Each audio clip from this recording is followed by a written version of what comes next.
This is a Film Stories original podcast. Mother's Day is almost here, and you can get her the most beautiful time-tested gift around. A watch she can wear every day from Movement. Whether mom's into classic dress watches, rare and refined ceramics, or tried and true bestsellers, Movement has something she'll love. And right now you can save big on the best Mother's Day gift ever with up to 50% off site-wide during Movement's Mother's Day sale at mvmt.com. Again, that's up to 50% off at mvmt.com.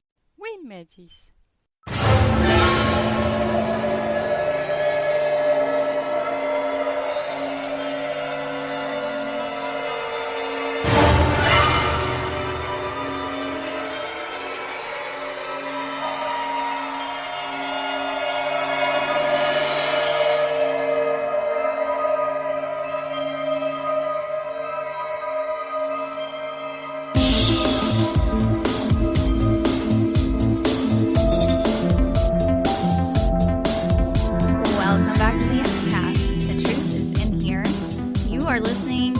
Of minute 38 of the X-Files Fight the Future Minute. I'm Sarah Blair, and I've got Caredwen Foley back with me. Hey, Caredwen, welcome back. Hello. Thank you very much. We are going to dig into minute 38, and this minute begins at minute 37 with Mulder and Scully walking into the morgue at Bethesda Naval Hospital. And they discover that this body they are looking at is not what it is cracked up to be, or not what it seems to be. There's some crazy stuff going on. So we end with at 37:59. In our previous minute, we had Mulder and Scully bluffing their way past this guard to get into the morgue, and they are short on time. So they've got to get in and figure out what exactly is going on. Mulder knows something's up. Scully is still trying to figure things out, I think. Yeah. A thing about this minute that just gets me every time is how much Mulder is acting like he's very butter wouldn't melt in his mouth. Like, yes. Oh, does this fit that description? Oh, you know, how do we think he died? You're telling me the cause of death is false? Yes. Like, he's like acting, there's this false naivete that's kind of hilarious about it. But I also like that, you know, at the beginning of the minute when Scully says that, you know, she can tell cause of death without even looking at him. Like, come on, haven't you been doing this job long enough? You're really going to trust the chart on this one? Right. You've seen enough to know that something is probably not up. And so that's one of the things from the book that is actually a little bit different from what's on the movie. And I think this is actually a little bit more, of an important difference.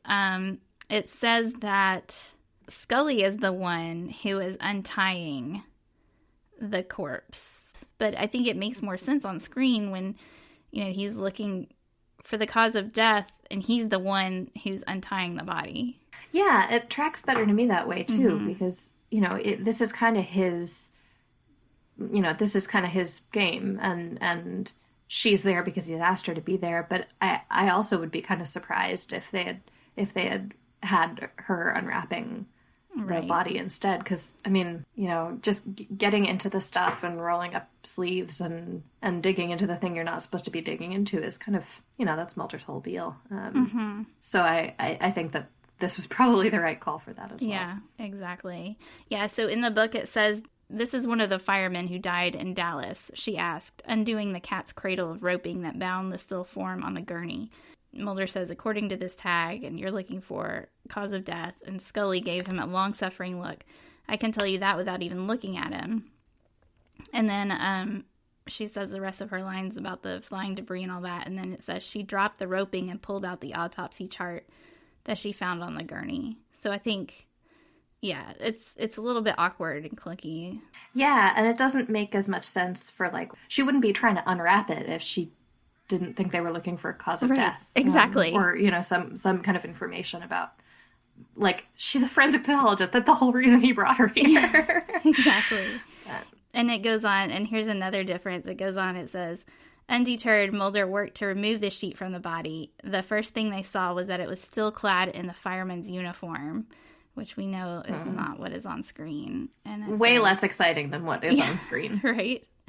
One sleeve lay empty alongside the torso, and where the chest had been, the uniform sank until it grazed the bottom of the gurney. Ah. Ew, right? Yeah, that's rough. Poor dude. I know. And then it goes on to say that she puts on her glove and she has her like jelly line, and she carefully unbuttons his uniform and then says her line about it being a cellular breakdown. He's completely animatious. Yeah, I feel like what we got on screen was way more exciting. So much more exciting.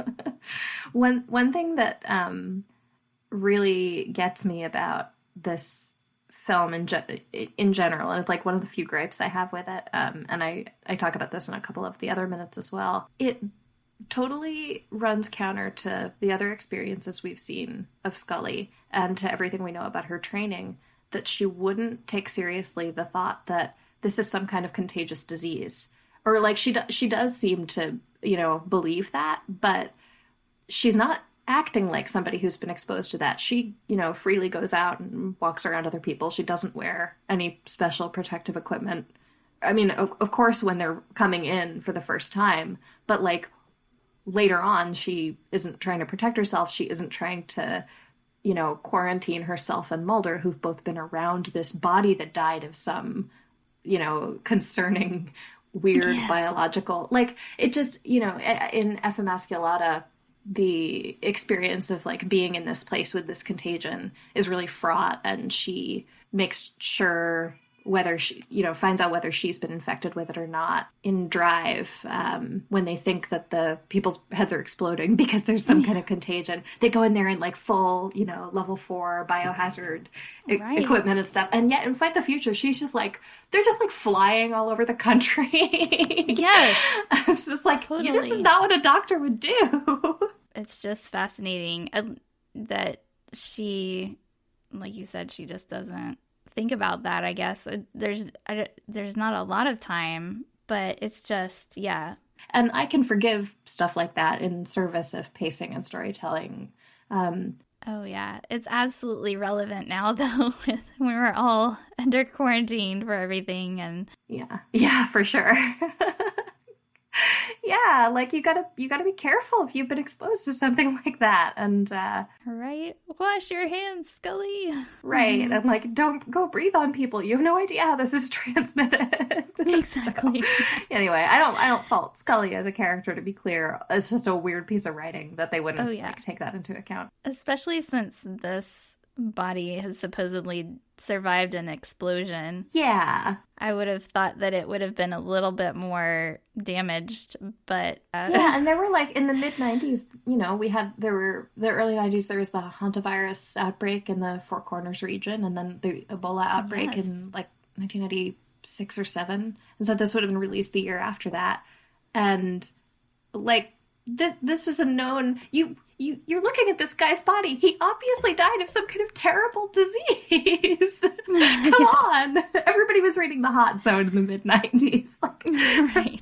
Outbreak. Yeah. Yeah, I remember that time when viruses and outbreaks were such a big topic in film and entertainment for a while. It seemed like there were all different kinds of books coming out about viruses and that kind of thing, contagions and all of that. So you would think, being a contemporary, and even mentioning viruses and vaccines and all of that it would have been a little bit more, she would have taken some more precautions. Yeah, I gotta say too, I think one of the real missed opportunities of season 6 is at the end of Fight the Future, they have that great exchange about like we can figure out how to fight this. We can figure out how to keep this plague from like decimating humanity. But we don't really ever see them pursue that further.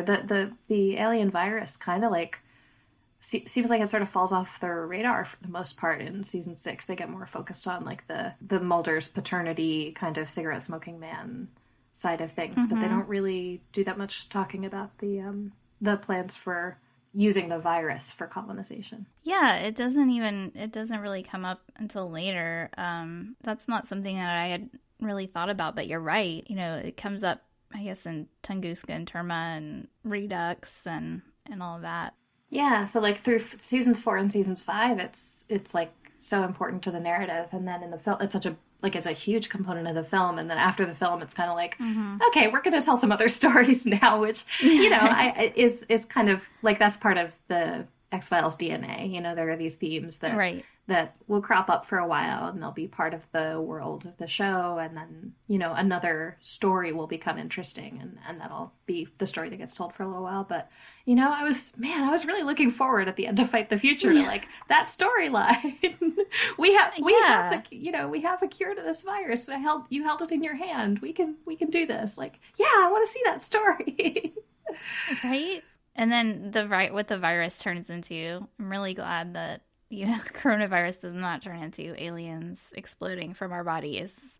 Oh my God, right? Yeah, small blessings. I think people would take it a little more seriously, though. Yeah, I think you would definitely, if you had a guy in front of you whose torso was made of jelly, you would for sure be socially distancing from him. Absolutely. Yeah. All right. So, Caredwen, you're going to be back with us for minute 39. Next minute. I'm excited. Me too. So we'll be back tomorrow with Fight the Future Minute with Mulder and Scully continuing their quest in the morgue. And until next time, everyone, please stay healthy and trust no one. Previously on the We Made This Network. Make it so. Someday we will sing songs of the battle of Discovery's survival. Through adversity. Yeah. And Tony, if it had been any other series, if it had been any other project, if it had been any other project other than, being the flagship to launch a whole new commercial enterprise by a little entity no one ever heard of called CBS, if it had not had a three-way pressure point, if there'd been this kind of problem in development on anything else, they would have pulled the plug and, walked away. But it was Star Trek, and it had to launch this new series, and the whole world is watching. So, by God, keep throwing money at it until we get something on the screen, literally. Pull or pass? Amazon Prime in the UK is now listing New Mutants as a pre-order. Yes. It's got a 12 rating, and it's got no release date. Yeah. But you can pay for it up front.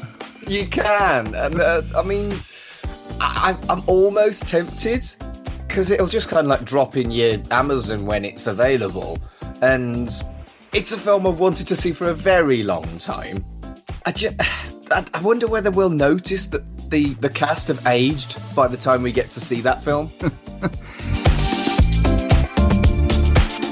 The Movie Palace. Okay, so the main reason we're here, of course, is this new book, Daring Darlene, Queen of the Scream. How would you describe this book to people who are unaware of it? You can give away as much of the story as you want, I guess. But yeah, how would you kind of pitch it, I suppose? Well, it's a story of a girl named Darlene, who has been an actress in the silent film industry since earliest childhood. She was a child star. Check out all of these shows and more on the We Made This podcast network.